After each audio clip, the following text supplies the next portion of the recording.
Quiero dar gracias a Dios en esta tarde por esta oportunidad que Dios nos da de hacer este video en esta tarde, un resumen del libro de Esdras. Y vamos a también dar gracias a cada uno de los que abren las puertas de su corazón o de su casa, de su hogar, de su familia o donde quiera que lo escuches este video, esta enseñanza de un resumen del libro de Esdras. Y en esta tarde, pues lógicamente el título es Esdras. El autor también creemos que es Esdras, aunque por lo menos dividido en dos partes, en los primeros 6 capítulos, también después la segunda parte del capítulo 7 en adelante, pero creemos que es Esdras el que escribió este libro, y también creemos que fue escrito en el año 450 antes de Cristo. Entonces, pues no solo eso, sino que también tenemos la destinación ahora ya no vamos a decir, normalmente hemos estado diciendo a la nación de Israel, y en esta vez este libro nos da el destinatorio, el destinado a los exiliados, a los que vienen de regreso del exilio. Así es de que eso es lo que tenemos en este libro, a los exiliados. Entonces, también propósito es de documentar la fidelidad de Dios. Tema clave también Esdras narra el retorno de los cautivos, de la cautividad. Lección clave: la confianza de Esdras en Dios. Este libro, también me da mucho gusto llegar a este libro por 2 o 3 cosas. Me da una esperanza grande a mí,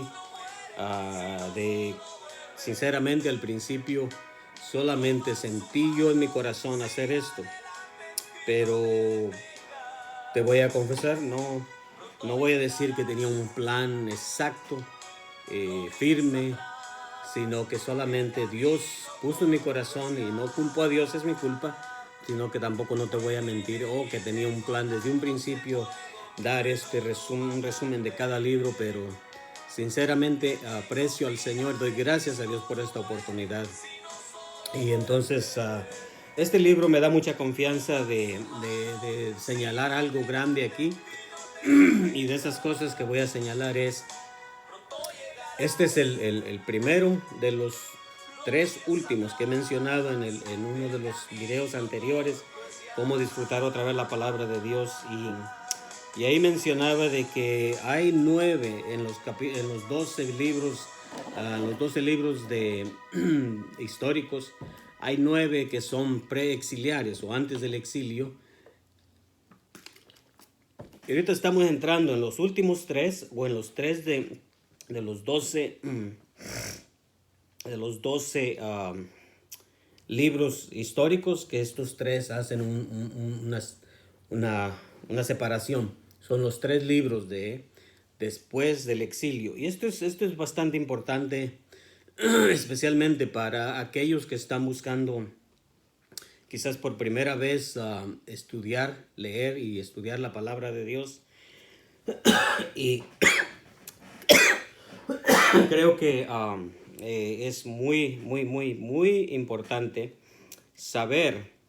Hemos tratado de estar cuidadosamente señalando los periodos no voy a repetir ya, pero creo que he tratado, y no solo tratado, sino que yo mismo estoy satisfecho, gracias a Dios. Yo sé que todo el tiempo podemos mejorar, pero sé que yo mismo estoy satisfecho cuando de vez en cuando yo mismo les doy un repaso para mantener mi mente fresca. Y puedo decirte que si yo estuviera siguiendo este hermano que está hablando de mí mismo, si yo estuviera siguiendo esto como una enseñanza o cómo aprender a leer y estudiar la palabra de Dios, creo de seguridad que hay otros que te pueden enseñar mucho más profundo, mucho mejor, pero también sé que estamos haciendo todo lo mejor que podemos y déjame entonces decirte algo aquí. Estos tres libros son los, no solo estos tres son los tres post o después del exilio, sino que también en los libros de los profetas menores vamos a encontrar que los últimos tres, desde Ageo, Zacarías y Malaquías, también son tres libros después del exilio. Y los primeros 9 de los profetas menores son antes del exilio. Ahora esto es bien importante porque, porque vamos a ver, entonces más adelantito vamos a mencionar un poco más acerca de esto, pero por ahorita vamos a entrar directamente. ¿Quién es Esdras? Bueno, Esdras en el capítulo 7, versículos 1 al 5 nos dice claramente quién es Esdras, de dónde viene, de qué familia. Esdras era de la familia sacerdotal. Ahí lo puedes leer. No lo voy a leer porque es una lecturita larga, pero ahí está. Entonces, si ya tuviéramos la habilidad de ponerte el versículo o el capítulo y las citas bíblicas estarían ahí en la pantalla, pero más adelantito vamos a poder. Por ahorita lo puedes comprobar o mirar en Esdras capítulo 7 versículos 1 al 5.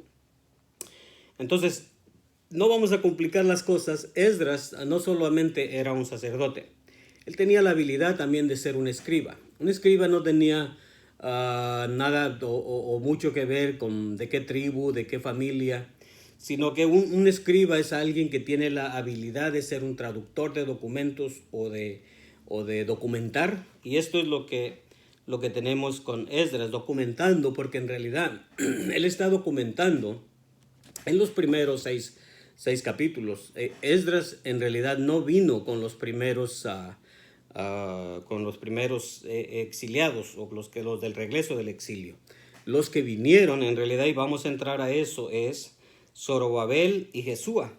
Y vamos solamente a dar un pequeñito repaso rápidamente acerca de Esdras, que en el primer capítulo, versículo 1, al principio del capítulo 1, aquí el versículo 1, es donde nos da la repetición de que decimos que Esdras es muy probable que haya sido el que escribió también los libros de Crónicas, porque eso es lo que teníamos en el último libro que estudiamos en el capítulo 36, versículos 22 y 23. Entonces, Esdras nos da esto en el primer también, un repaso de cómo Dios puso en el corazón de este rey, de Ciro, para que se cumpliese o para que se hiciera el regreso o la voluntad de Dios. Un hombre que fue tocado por Dios, siendo un hombre pagano, siendo un hombre que no era judío. Vamos también a aclarar eso.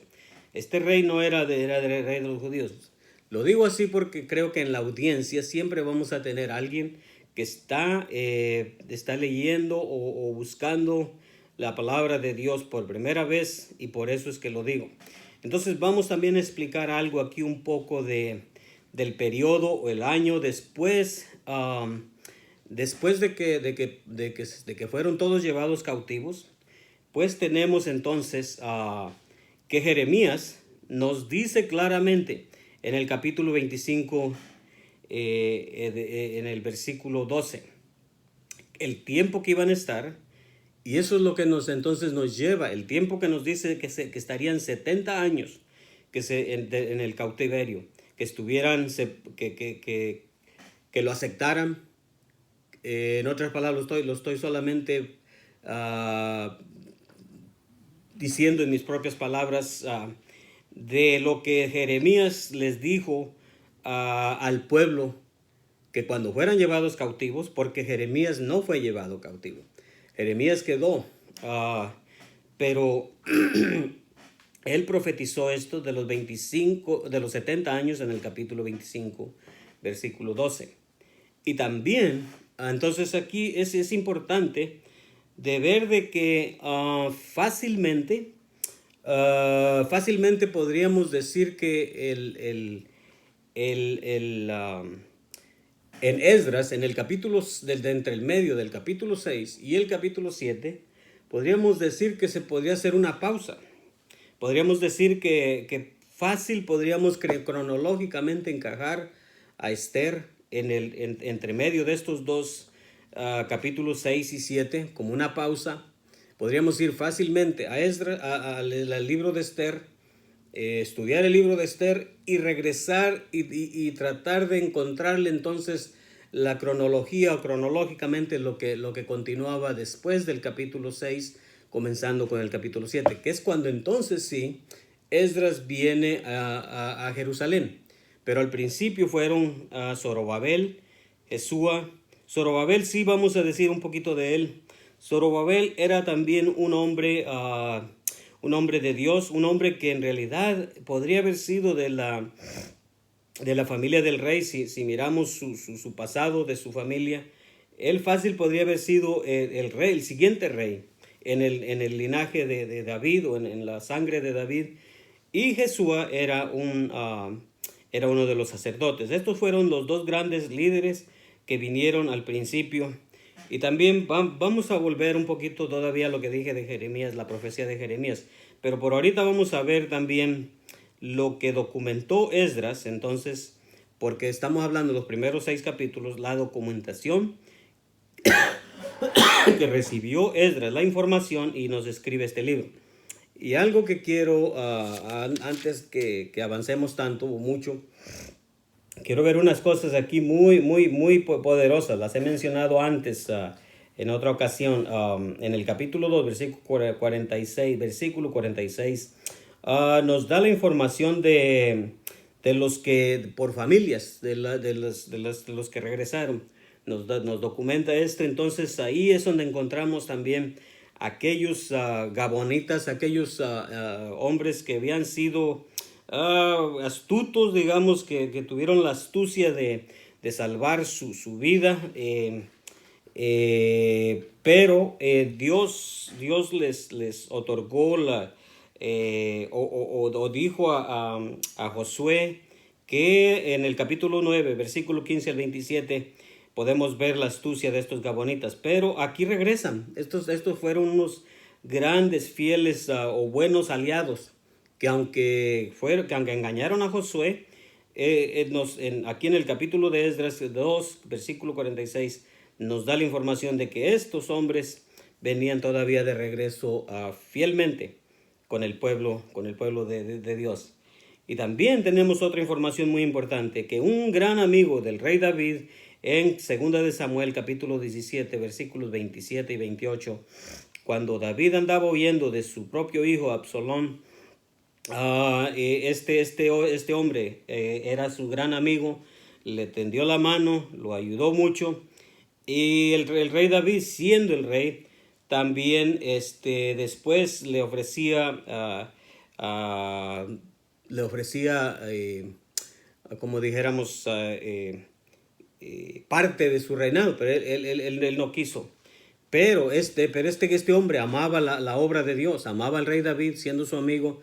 Y también podemos ver la información que aquí nos da en el capítulo 2 de Esdras, en el versículo 61 y 62, acerca de sus yernos, de sus hijas, de su familia, de su descendencia, de este gran amigo del rey David. Entonces, también podemos ver de que los capítulos, como dije, podríamos fácil hacer la separación. Voy a volver ahí para tratar de concluir, aunque hubo antes de concluir con ese comentario acerca de que cronológicamente podríamos no solamente encajar a Esther aquí, pero antes de esto, déjame decirte rápidamente que lo típico, quizás si miras algo otros estudios o resúmenes de cada libro, pues podrás ver un resumen típico de capítulo por capítulo, quizás, o cosas. Y hubo mucha oposición, hubo mucho problema, hubo mucha oposición, digamos, enemigos internos, enemigos externos, y todo en esta gran obra. pero podemos también ver de que Dios obró grandemente. Vamos a concluir o quizás mirar lo que las cosas que o el mero propósito de la venida de Esdras. Él documentó los primeros 6 capítulos, todo lo que estuvo pasando, el tiempo que salieron en el año 538, en el tiempo de Ciro, el rey perso. Pero los que vinieron fueron Zorobabel y Jesúa y 50,000 más hombres fieles de las tribus de Benjamín, de Judá y levitas y sacerdotes. Pero también podemos ver que Esdras regresó para ministrar, siendo un sacerdote, siendo un hombre de Dios, siendo un hombre que amaba a Dios, pues vino a ministrarles, y podemos ver en que les ministraron también la palabra de Dios, enseñarles la palabra de Dios. Hubo la dedicación del muro, el templo se llevó a cabo, aunque hubo mucha oposición, pero de todas maneras Dios hizo su voluntad, y podemos ver grandes maravillas de Dios hechas para el pueblo de Dios.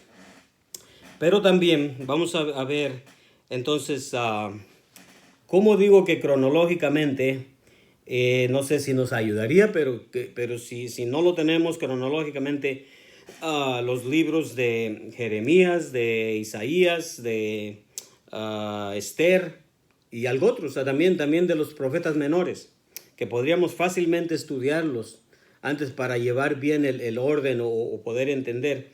Pero por lo menos déjame tratar para concluir en esta tarde y decirte que no necesariamente tenemos que leer primeramente Isaías, que no vamos a leer primeramente Jeremías, no vamos tampoco a meter aquí a Esther en medio de estos capítulos del 6 y el 7. Pero por lo menos quiero intentar decirte de que te puede ayudar, y te voy a dar unas citas acerca de lo que pero ya lo mencioné anteriormente ya lo mencioné anteriormente de que Isaías había profetizado claramente acerca de este rey en el capítulo 44, versículos 27 y 28. Lo dije con otro propósito, de mencionar 3 cosas notorias de 200 años de diferencia de cuando se profetizó y hasta con nombre. Pero en esta vez es porque encaja aquí claramente para nosotros de que Isaías fue más o menos 150 años antes del cautiverio, antes de que naciera Ciro, o aún antes de que naciera este rey. Entonces unos 20 años después del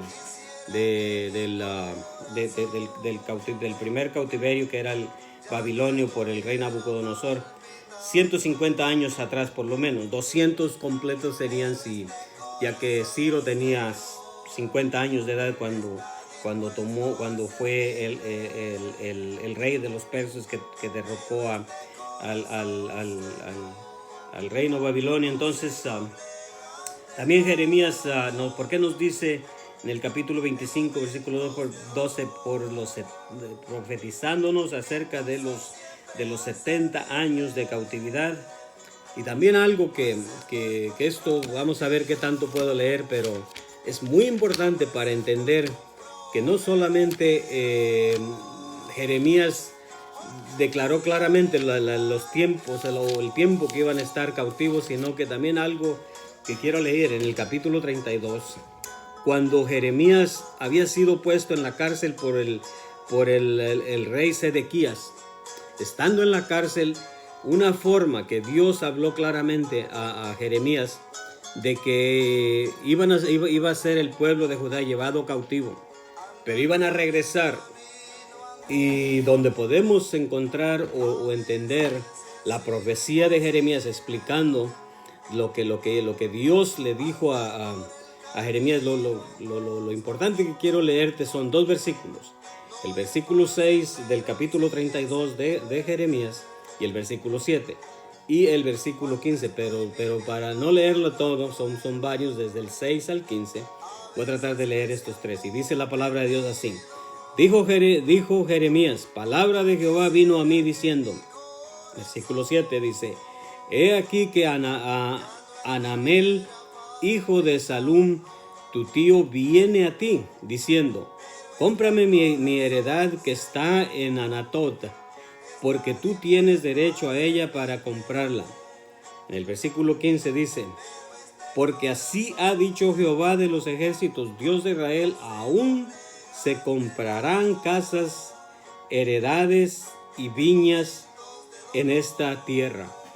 En otras palabras, fue la manera en que Dios le estaba diciendo a Jeremías de que él mismo pusiera el ejemplo, de que a pesar de que se iba a cumplir la voluntad de Dios, de que a pesar de que esto iba a suceder, él mismo pusiera la muestra de comprar esta propiedad, claramente esta propiedad para mostrar que un día iban a regresar del exilio, iban a ser llevados cautivos, pero iban a regresar y no solamente mostrar a fe en Dios, sino que claramente todo fue documentado. Dios le dijo a Jeremías lo que hiciera, lo que iba a pasar, y efectivamente viene su primo hasta la cárcel, le ofrece venderle la propiedad, y en el versículo 15 dice, porque así ha dicho Jehová de los ejércitos, Dios de Israel, aún se comprarán casas, heredades y viñas en esta tierra. Con eso vamos a concluir. El Señor les bendiga.